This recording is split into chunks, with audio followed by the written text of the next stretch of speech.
Son muchos los amigos que nos piden semblanzas de boxeadores, por supuesto, de técnicos, muchos también, de recuerdos, de momentos. Bueno, hoy voy a recordar un poco a Ubi Sacco, muy querido por la gente del boxeo, muy popular, muy apreciado su estilo y además diríamos que fue un clásico de los últimos años del Luna Park.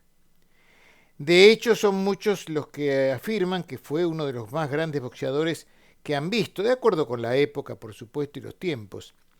Yo no sé si me atrevería a tanto, pero realmente fue un estupendo boxeador de clásica línea que aunaba el coraje, la guapesa a la hora de jugarse con un boxeo clásico, un boxeo más tendiente a la década de los 50 que para acá. Guardia bien armada, buen caminar, y por supuesto también un estilo de vida que fue muy complicado para él. A pesar de todo eso, porque era un talentoso, fue campeón argentino y fue campeón sudamericano y fue campeón del mundo. Entrenado por su padre, de ahí también venía la historia, porque su padre Ubaldo fue un estupendo boxeador de los años 50. Yo lo vi pelear. Para la categoría mediano era un boxeador con problemas porque tenía un físico, no sé si decir endeble, pero no era Lauce, por ejemplo. O sea, le costaba. Cuando estuvo a punto de ganar el título argentino, se lo frustró y se dedicó a la enseñanza y lo hizo muy bien. Y Ubi, que fue no solamente su hijo, sino su directo pupilo, llegó efectivamente a campeón del mundo. Primera vez que una dupla de padre e hijo en el boxeo argentino obtiene esa distinción. Después vino Brian Castaño, con Carlitos Castaño, su papá. La vida personal de Sacco trascendió mucho más allá de la de otros boxeadores por sus desórdenes. Yo lo traté mucho, le hice muchas notas para la revista El Gráfico, viajé muchas veces a Mar del Plata, hablé mucho con él y en todos los casos siempre me quedaba la imagen de un tipo que era un rebelde sin causa o tal vez con causa, porque no tuvo una, ¿cómo podríamos decir? No tuvo en su entorno familiar a un padre que fuera autoritario con él o que le marcara límites. No, no quiero decir autoritario, que le marcara límites. De hecho, no le decía papá, le decía saco. Y por ese lado empezó también ya siendo muy pibe a frecuentar una vida que no le correspondía porque no era la vida sana, era un tipo talentoso para cualquier deporte. Comenzó a consumir drogas, a tener problemas con la policía, llegó a pelearse más de una vez con algún uniformado.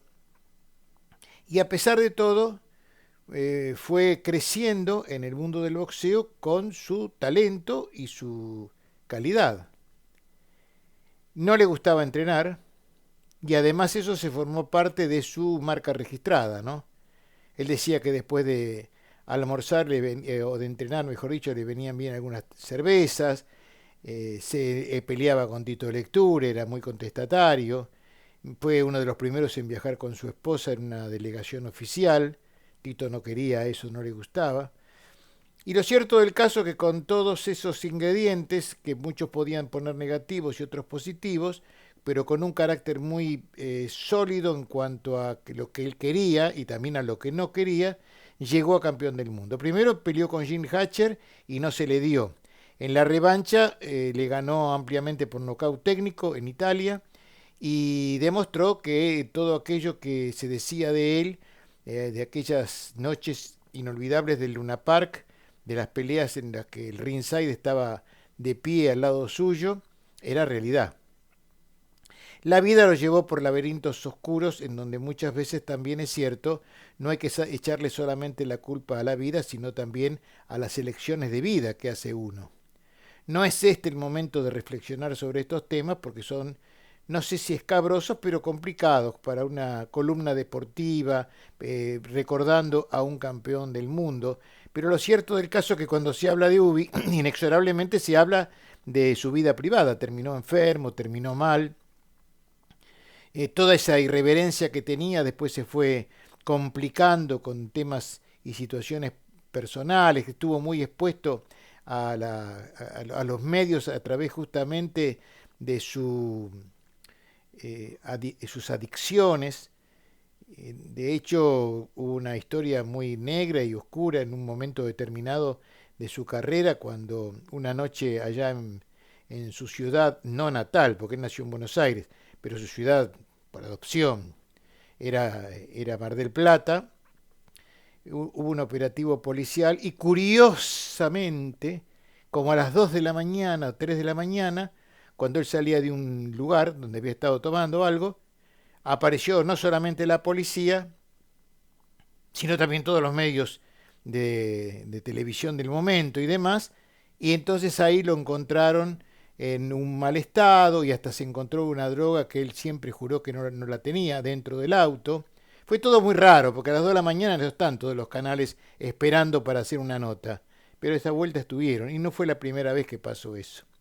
Se convirtió, como él mismo me dijo, y está publicado en la revista El Gráfico, en una especie de mala palabra porque mucha gente amiga se separaba de él para no quedar pegado, como suele decirse.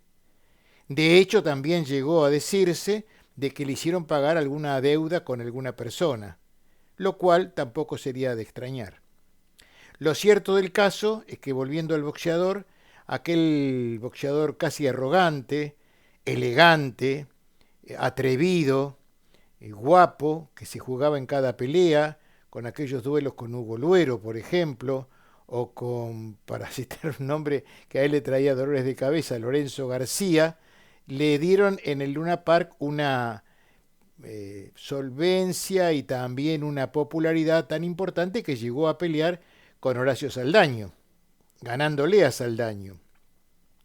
Me acuerdo que en algún momento, después de aquella pelea en la que ganó Ubisaco, Ubi me decía, pensar que yo era chiquito y cuando íbamos al Circo Tiani, iba con Horacio, claro, había una diferencia de edad, y entonces él me llevaba y como me portaba mal me tiraba el pelo y, y me quería poner en vereda y ahora me vengué de él en el ring.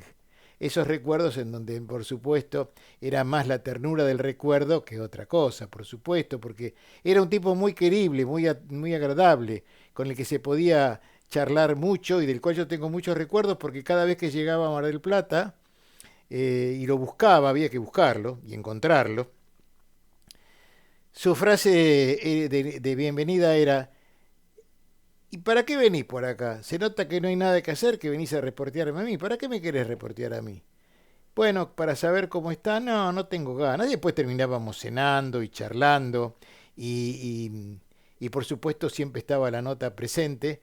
Y también está el recuerdo presente ahora de este Ubisaco, en donde más allá de los números y las estadísticas que se pueden encontrar en cualquier página, sobre todo en VoxRec, queda lo otro. Espero que le gusten estos comentarios.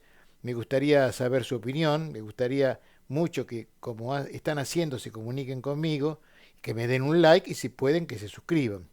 Para volver a aquel Ubisaco, recién hablé de su vida privada, me tocó también vivir algunos momentos difíciles con él, momentos duros para él, cuando no estaba bien, para decirlo de la manera más directa, pero al mismo tiempo más sencilla posible, no estaba bien. La última vez que lo vi fue cuando me tocó transmitir con Ernesto Cherquisvialo la pelea aquella en la que en Mar del Plata el Roña Castro, Jorge Castro, le ganó a Roberto Durán. Estaba deteriorado, no estaba bien. Por supuesto que uno, a la hora de evocar a un hombre como Ubisaco, no puede dejar de evocar y de quedarse con esa imagen de ese hombre joven, elegante, de muy buen físico, siempre bronceado por el sol de Mar del Plata, con la mirada arrogante, la guardia bien armada y dispuesto no solamente a boxear, sino, si llegaba el caso, a dar pelea y a batallar hasta el último segundo. Siempre quedará aquello de si se hubiera entrenado. Bueno, aún así y todo, llegó a campeón del mundo, brilló y se fue apagando muy rápidamente. Pero de ese Ubisaco, bajo las luces del ring del Luna Park, es muy difícil para aquellos que lo conocimos poder olvidarse, porque fue, para mí, dentro del boxeo actual de los últimos años, el último clásico.